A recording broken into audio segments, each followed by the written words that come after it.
Le génie des matériaux, c'est le département d'études et de création des matériaux, ingénieur énergétique, prototypage rapide, recherche et développement, ingénieur packaging, c'est ça qu'on vise.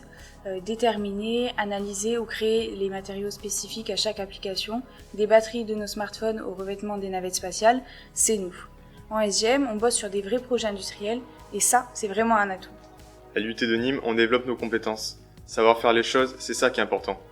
On voit d'abord la théorie, puis on la met en pratique en TD et en TP. Le nouveau diplôme, c'est le Bachelor universitaire de technologie. Ce diplôme national remplace le DUT, mais en 3 ans cette fois. On garde les mêmes spécialités avec des parcours différenciés qu'on peut choisir à partir de la 2e année. Du coup, on sort à Bac+3 avec une licence, pas de sélection entre la 2e et la 3e année, des compétences accrues et près de 26 semaines de stage et d'alternance. Mais le BUT, c'est surtout les valeurs essentielles de l'IUT. Enseignement pratique, petits groupes, intervenants professionnels, la formation est orientée projet, basée sur le travail en équipe et la professionnalisation. Alors là, que demander de plus ? On peut définir SGM à l'aide de 3 mots-clés. Matériaux, process, produits. Pendant la formation, on voit le principe des matériaux dits standards. Les métaux, les composites, les polymères, les céramiques et les verres. On nous forme sur leurs caractéristiques, leur utilisation et leur mécanique, c'est-à-dire leur résistance et leur comportement dans différentes situations, au niveau chaleur, fissure et cristallisation. Cela permet de concevoir des produits super performants et écologiques. Ensuite, on voit la mise en œuvre de ces matériaux avec différentes techniques. Le frittage pour les céramiques, l'injection et l'extrusion pour les polymères, l'infusion et la stratification pour les composites, et j'en passe.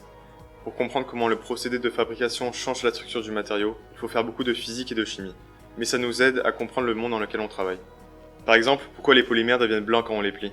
Pourquoi la mésina se durcit quand on la brutalise ? On fabrique tous ces matériaux, puis on les teste pour déterminer leur résistance. Fibres de carbone, verre, polymères plastiques, même des matériaux écologiques, tout y passe.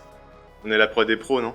Pour finir le produit, 2 analyses vont représenter la finalité du processus. Le contrôle non destructif, où on va analyser la structure interne du matériau, et l'étude de son cycle de vie.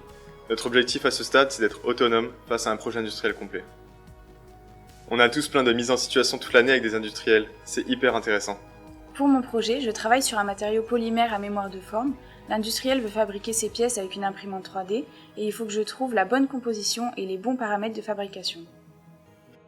Moi je travaille sur un projet industriel qui consiste à réaliser une boule de pétanque d'intérieur, à base de matériaux biosourcés. Le matériau est encore secret car le client veut déposer un brevet, mais il a fait appel à nous car nous avons les compétences. Pour mettre en pratique nos compétences, on a tous des stages à faire en France ou à l'étranger. Avec le BUT, c'est près de 26 semaines en entreprise ou de l'alternance. L'objectif, c'est de nous évaluer nous-mêmes et de mettre en pratique ce qu'on a appris pendant l'année, dans des cas réels, savoir analyser une situation, réfléchir et réagir avec les procédés adaptés. Moi, c'est Mélia. Moi c'est Anthony. Et notre objectif, c'est de travailler dans l'aéronautique.